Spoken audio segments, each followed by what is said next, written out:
자, 오늘 저희들이 보게 될 말씀은 사도행전 3장 1절에서 10절까지 말씀이 되겠습니다. 사도행전 3장 1절에서 10절이며 제 성경으로는 신약 성경 190면에 있습니다. 사도행전 3장 1절에서 10절입니다. 그럼 다 찾으신 줄로 믿고 교독을 하도록 하겠습니다. 제9시 기도 시간에 베드로와 요한이 성전에 올라갈새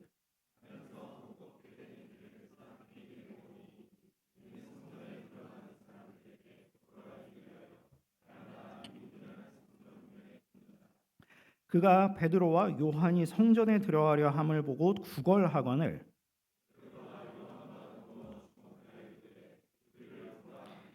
그가 그들에게서 무엇을 얻을까 하여 바라보거늘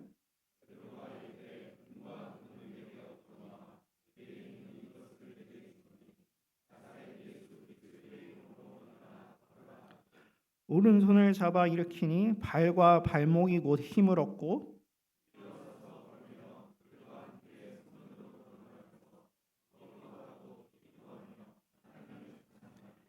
모든 백성이 그 걷는 것과 하나님을 찬송함을 보고 그가 본래 성전 미문에 앉아 구걸하던 사람인 줄 알고 그에게 일어난 일로 인하여 심히 놀랍게 여기며 놀라니라. 아멘. 이 시간에는 담임 목사님께서 나오셔서 내게 있는 이것이라는 말씀 전하실 때 큰 은혜 받으시길 바랍니다. 조금 전에 소개드렸던 그 송정숙 사모님은 조원동이 아니고 권선동에 거주하시고요. 오랫동안 목회하셨던 목사님께서 작년에 돌아가시고 자녀들이 가까이 있는 권선동으로 이사 오게 되셔서 저희 교회에 출석하시게 되었다는 것 말씀을 드립니다. 제가 읽은 이야기가 하나 있는데 어떤 아이가 겨울에 얼어붙은 강에서 스케이트를 타다가 얼음이 깨져서 물에 허우적대며 죽을 지경이 됐습니다. 다들 안타까워만 하고 있는데 한 아이가 물에 뛰어들어서 빠진 아이를 극적으로 구조를 했어요. 많은 사람들이 칭찬하면서 어떻게 그렇게 용감할 수가 있느냐 그랬더니 아이가 대답을 합니다. 저 아이가 신고 있는 스케이트가 내 거였거든요. 어느 날 사람들의 관심이 어디에 있는가 하는 것들을 보여주는 이야기입니다. 오늘 본문은 예수님께서 승천하신 이후에 처음 교회가 세워지고 그 교회를 통해 나타난 첫 번째 기적의 사건입니다. 예수님은 교회의 사역을 위임하고 떠나셨습니다. 주님께서는 이 성전 미문의 앉은뱅이를 등장시켜서 교회가 무엇을 하는 곳인지, 교회가 무엇에 관심을 가져야 하는지 알려주고자 하십니다. 1절 다시 봅니다. 제9시 기도 시간에 베드로와 요한이 성전에 올라갈새. 유대인들이 오랫동안 지켜온 기도의 전통이 있는데요. 하루에 3번 기도 시간을 갖는 거예요. 3시간 간격으로 오전 9시, 정오, 오후 3시에 기도합니다. 예를 들어서 다니엘의 경우에 바벨론 나라의 포로로 잡혀갔지만 그는 포로 생활 중에도 고향 쪽에 창문을 열어놓고 하루에 3번씩 기도를 했죠. 때는 제9시 기도 시간이었습니다. 성경에 시간이 나올 때는 그 시간에 6을 더하면 우리나라 현재 시간이 됩니다. 그러니까 여기 제9시는 우리나라 시간으로는 오후 3시가 되겠죠. 그 시간에 베드로와 요한 두 사도가 성전에 기도하러 올라가다가 날 때부터 걸을 수가 없었던 한 불행한 사람을 만나게 됩니다. 이 사람을 만난 곳은 미문이라고 부르는 성전의 문 앞이었습니다. 아름다울 미자에 문자 아름다운 문이에요. 이 성전은 헤롯 시대에 지어진 헤롯 성전인데요. 얼마나 건축에 돈을 많이 들이고 정성을 들였는지 화려하기 그지없었습니다. 수십 년 동안 건축 공사를 했지만 아직 완성되지가 않아서 계속 짓고 있는 중이었어요.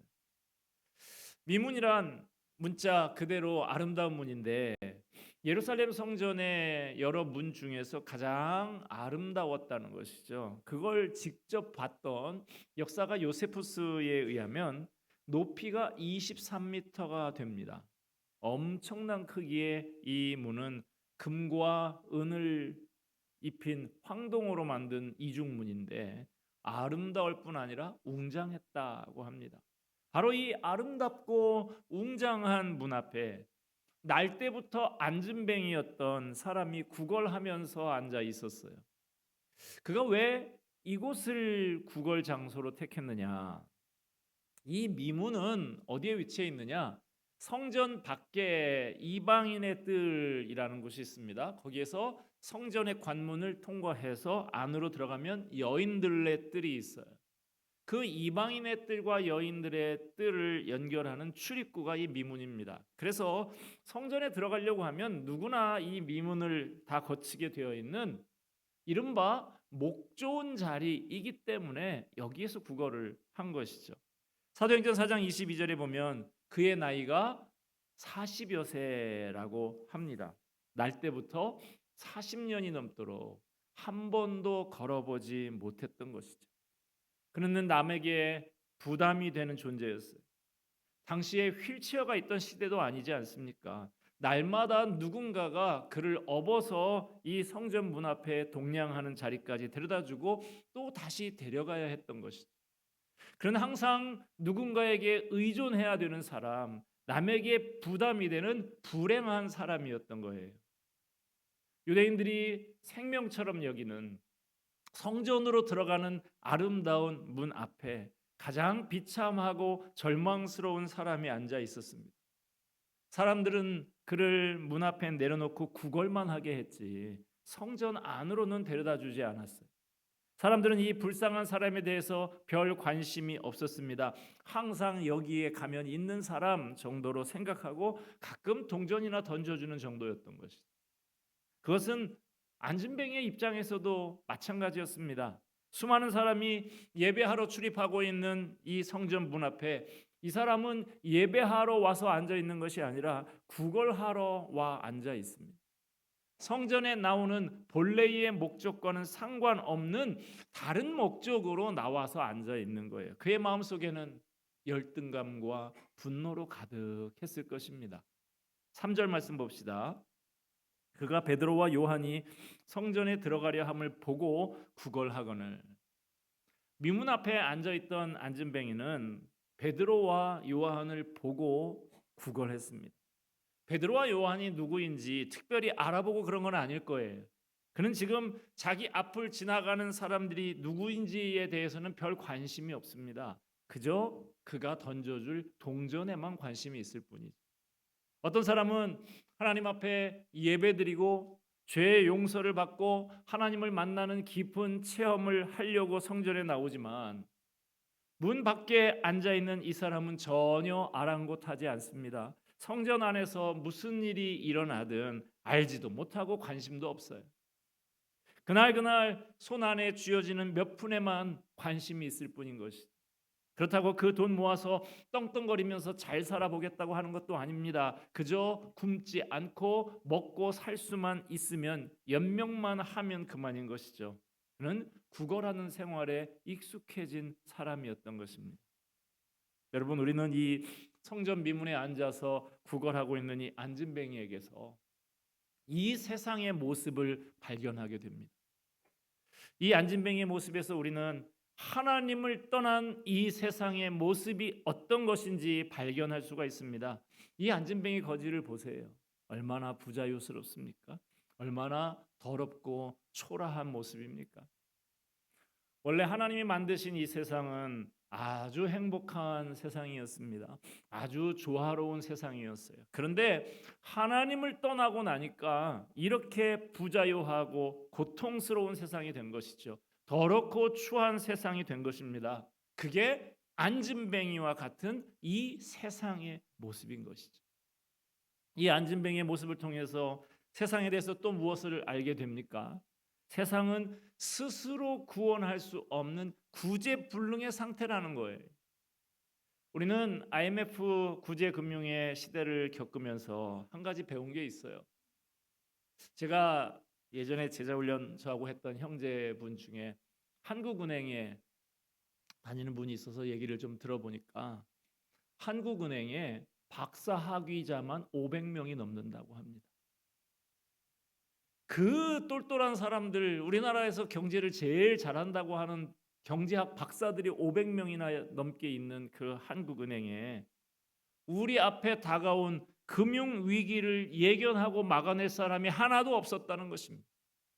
우리가 그렇게 신뢰했던 은행이 문을 닫고 은행원들이 눈물에 퇴직을 하던 장면들을 우리는 많이 보지 않았습니다. 이렇게 나약하고 무능력하고 불안한 것이 세상이다 하는 것입니다. 이 안진뱅이의 모습을 통해서 세상에 대해서 또 무엇을 알게 됩니까? 세상은 자기에게 진정 필요한 것이 무엇인지 잘 모른다는 거예요. 이 안진뱅이가 구한 것은 무엇이었습니까? 몇 푼의 동전이었어요. 그러나 이 사람에게 정말로 필요한 것은 뭡니까? 일어나는 것이죠. 회복되는 것이죠. 몸이 회복되고 절망과 열등감과 분노에서 자유함을 얻는 것이 이 사람이 진정으로 필요한 것이죠. 그런데 그는 정작 돈 몇 푼을 구하고 있습니다. 이게 세상입니다. 정작 필요한 거 알지 못하고 정작 구해야 할 것을 구하지 않고 그냥저냥 하루하루 살아가는 것, 이게 이 세상인 것입니다. 그건 마치 이런 거예요. 뇌종양에 걸려서 머리가 아픈 사람이 두통약, 타이레놀 그런 거 찾고 있는 거예요. 위암에 걸려서 배가 아픈 사람이 소화제 먹고 있는 것입니다. 돈이면 다 되는 줄 알고, 권력이면 다 되는 줄 알고, 인기만 있으면 다 되는 것처럼 그렇게 살아가는 것이 우리가 사는 세상 사람들의 모습입니다. 자, 다시 본문으로 가십시다. 오늘도 수많은 사람들이 성전 미문을 통과하고 있습니다. 오늘도 안진뱅이 거지는 그 자리에 앉아서 사람들에게 구걸을 하고 한 푼 줍시오 하고 있습니다. 그때 베드로와 요한이 성전의 미문을 지나갔어요. 그들의 모습을 이 안진뱅이가 보았습니다. 이 보는 것, 그것은 별 생각 없이 보는 거예요. 그런데 베드로와 요한이 그를 주목했습니다. 그리고 말합니다. 우리를 보라. 그때 이 안진뱅이 거지가 그들에게서 무엇을 얻을까 해가지고 바라봤다 그랬어요. 우리나라 말에는 오늘 본문에 나오고 있는 이 본다라는 말들이 여러 번 변형되어 나타난 이 본다라는 말이 똑같이 본다 이렇게 표현되어 있습니다만은 원어에 보면 각기 다른 말로 되어 있습니다. 처음 안진뱅이가 본 것은 지나가는 사람을 그냥 본 거예요. 습관적으로 기계적으로 본 것입니다. 그 다음 나오는 주목하여 우리를 보라 바라보거늘, 이 말은 응시하다, 주목하다, 시선을 집중하다 하는 각기 다른 의미의 단어들입니다. 베드로와 요한이 왜 안진뱅이를 주목했을까요? 아마 베드로와 요한은 전에도 성전을 드나들면서 이 안진뱅이를 여러 번 봤을 거예요. 주머니에 동전이라도 있으면 한 푼 던져주고 가는 정도였을 것입니다. 전에도 그들은 예루살렘 성전에 자주 올라갔고 그때도 안진뱅이는 거기에 앉아 있었는데 왜 그들은 이제야 그 사람을 주목했을까? 오병이어의 사건의 장면을 보면 베드로와 요한은 사람들에게 관심을 두는 사람은 아니었습니다. 주님은 그 사람들을 목자 없는 양같이 불쌍히 여기시고 그들을 어떻게든 구원하려고, 어떻게든 그들을 가르치려고 애를 쓰셨지만 이 베드로와 요한은 그 사람들 그냥 사람 많은 거 일로 여겼어요. 이 많은 사람들 좀 빨리 돌려보내시죠. 인간적인 동정심이나 애정도 갖지 않았습니다. 어린아이들이 예수님께로 몰려올 때 가로막으면서 애들은 가라 그랬던 사람들이 이 사람들 아닙니까? 소경 바디메오가 길가에서 주님께 불쌍히 여겨 주십시오, 다윗의 자손이여 나를 구원하소서 그렇게 부르짖을 때도 조용히 하라고 그렇게 그 소망을 짓밟던 사람들이 이 사람들이었어요. 이랬던 사람들이 성전 미문에 앉은 안진뱅이에게 어떻게 관심을 가지고 주목하게 됐을까? 그것은 부활하신 주님께서 성령님을 그들의 마음속에 보내주셨기 때문입니다. 그들이 성령 받기 전에는 안진뱅이에게 관심이 없었어요. 그러나 베드로와 요한의 마음에 임하신 성령께서 주님의 관심이 무엇인지를 알게 하신 것입니다. 이제 주님의 마음을 가진 두 사람이 전에는 관심도 없던 이 안진뱅이에게 관심을 갖고 주목하여 보게 된 것입니다. 오래전부터 안진뱅이는 그 자리에 앉아 있었습니다. 그러나 베드로와 요한에게 그가 새롭게 보이기 시작한 것이, 성령님께서 내 안에 계신 후로는 내 눈이 세상을 보고 사람을 볼 때 내 속에 계신 주님이 세상을 보시고 사람을 보시는 것입니다. 주님께서 우리의 마음과 눈을 바꾸어서 이전부터 있던 안진뱅이를 새로운 시각으로 보게 하는 것입니다. 주님께서 주목하여서 바라보기를 원하시는 사람이 여러분의 가까이에, 여러분의 가정 안에 있을 수 있어요. 눈앞에 보이는 것만이 전부인 것처럼 정신없이 바쁘게 뛰어다니는 사람들, 하나님 없이 공허하게 살아가는 그들을 주님의 마음으로 바라봐야 합니다. 내 도움이 필요한 사람은 없는지, 주님께서 내 손을 통해서 어루만지기를 원하시는 사람은 없는지, 주님께서 주목하여 바라보기를 원하시는 그 사람에게 관심을 가지라고 오늘 성경은 우리에게 말씀하고 있습니다. 지금 안진뱅이 거지에게 관심을 가지고 주목하고 있는 것은 베드로의 시선이 아니라 베드로 속에서 일하시는 예수님의 시선이었습니다. 그것은 안진뱅이가 처음 느껴보는 사랑의 눈빛이었어요. 베드로가 안진뱅이 거지를 향해서 우리를 보라라고 하는데 그건 베드로를 보라는 말이 아니었어요. 자기 속에 살아계신 예수님을 주목하라는 초청인 것입니다. 우리가 우리의 손을 주님께 드리면 우리의 손은 주님의 손이 됩니다.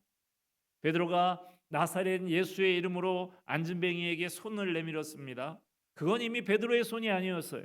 그것은 안진뱅이에게 영원한 생명을 주시기를 위해서 십자가에 못 박혀서 피를 흘리신 예수님의 손이었던 것입니다. 피 묻은 주님의 손이 안진뱅이의 손을 잡으신 거예요. 안진뱅이는 주님의 손에 이끌려서 일어나게 된 것입니다. 주님의 손에 의해서 태어나서 40년 동안이나 절망과 열등감과 분노에 사로잡혀 있던 사람에게 새로운 삶이 주어진 것입니다. 성령으로 변화된 베드로와 요한이 이 안진뱅이를 어떻게 대했는가 하는 것을 살펴보면서 주님의 관심이 어디에 머물러 있는지, 교회가 어디에 관심을 가져야 하는지를 알 수가 있습니다. 우리 6절 말씀 같이 한번 읽도록 하겠습니다. 시작. 베드로가 가로되 내게 있는 이것을 내게 주노니 나사렛 예수 그리스도의 이름으로 일어나 걸으라 하고. 베드로는 은과 금 대신에 안진뱅이에게 꼭 주고 싶은 것이 있었어요. 베드로는 그것을 내게 있는 이것이라고 말하고 있습니다. 베드로에게 있는 이것은 바로 베드로 속에 살아계신 예수님이었어요. 베드로는 불쌍한 안진뱅이 거지에게 은과 금으로 상징되는 세상을 주려고 하지 않았습니다. 베드로는 안진뱅이에게 예수님 안에 있는 영원한 생명을 주기 원했던 것입니다. 그래서 베드로는 안진뱅이에게 예수 그리스도의 이름으로 일어나 걸으라고 했어요. 헬라어 원문으로 보면 예수 그리스도의 이름 안에서 일어나 걸으라라고 하고 있습니다. 일어서기 전에 예수님 안에, 예수님의 생명 안에 들어가는 일이 먼저라는 거예요. 예수님 안에 들어가면 예수님의 생명 안에 거하면 아무리 뒤틀린 삶이라고 해도 새로 소생되고 새로운 삶을 살 수 있다는 것입니다. 베드로가 안진뱅이에 주려고 하는 예수님 안에 있는 생명은 세상의 금은 보화와 비교할 수도 없는 보배 중에 보배였던 것입니다. 여러분 속지 마십시오. 은과 금으로는 결코 참된 생명을 살 수가 없습니다. 은과 금이 우리의 몸을 편안하게 해줄 수 있을지는 몰라도 그것이 결코 우리를 생명으로 인도해 주지는 못합니다. 보혈을 흘려서 우리의 죄값을 대신 치르신 예수님 안에만 참된 생명, 영원한 생명이 있습니다. 은과 금을 의지하지 말고 생명이신 예수님께 우리의 삶을 맡깁시다. 지금 이 세상은 은과 금의 이야기로 가득 찬 세상입니다. 돈 이야기 빼놓으면 할 얘기가 없는 세상이에요.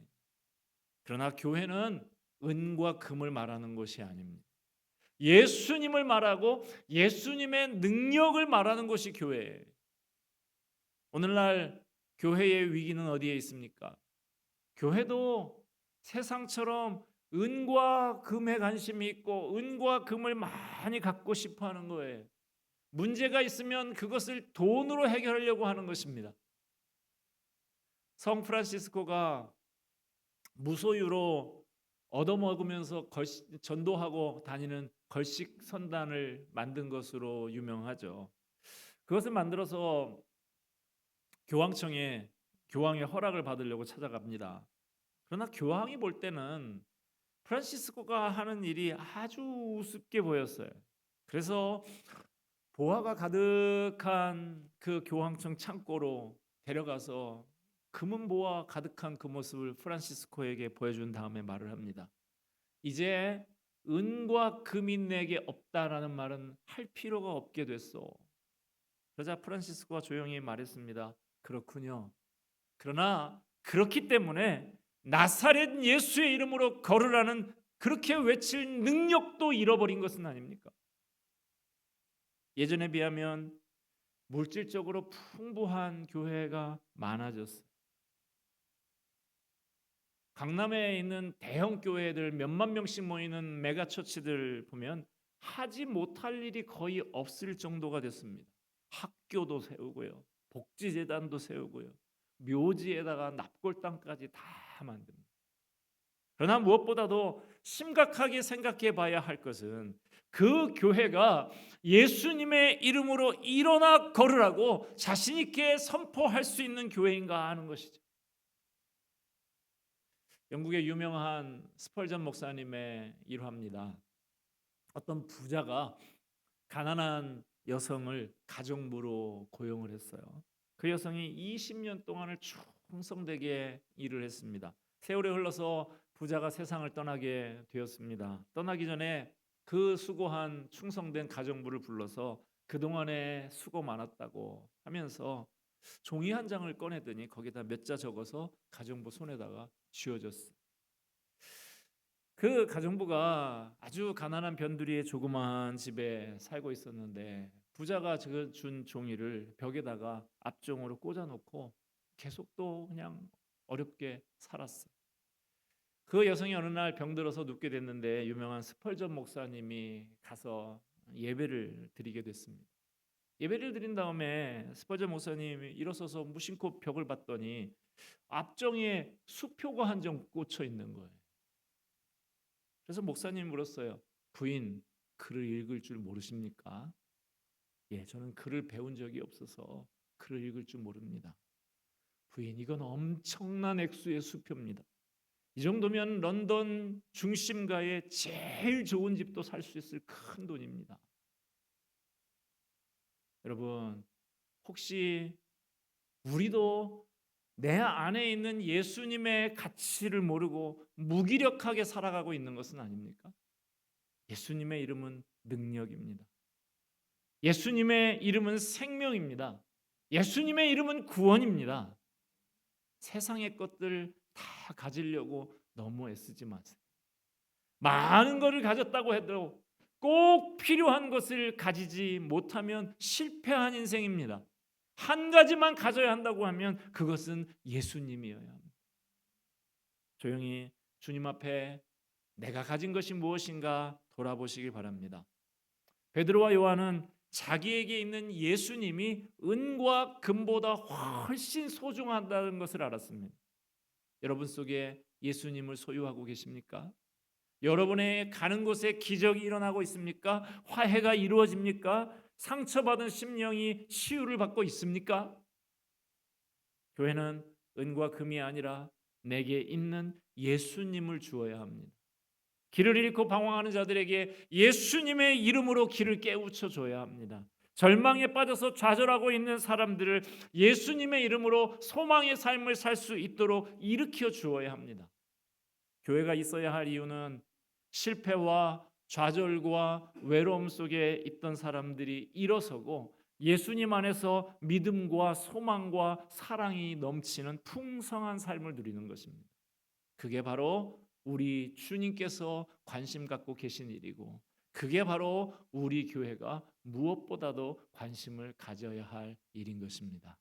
기도하겠습니다. 은혜와 사랑이 풍성하신 하나님 아버지, 오늘 이 안진뱅이가 일어서는 이 기적의 사건을 통하여서 세상이 어떤 것인지 세상의 진면목을 보게 하시니 감사합니다. 교회가 관심을 가져야 하고 주님이 관심 갖고 계신 일이 무엇인가 하는 것 깨닫게 하시니 감사합니다. 지금도 실패와 좌절과 외로움 속에 방황하고 있는 사람들에게 예수님 안에서 믿음과 소망과 사랑이 넘치는 풍성한 삶을 소개해 주는 우리가 되게 하여 주시옵소서. 주님이 관심 갖고 계신 일, 그것에 우리의 관심도 다할 수 있는 우리 교회가 되게 하여 주시옵소서. 예수 그리스도 이름으로 기도하옵나이다. 아멘.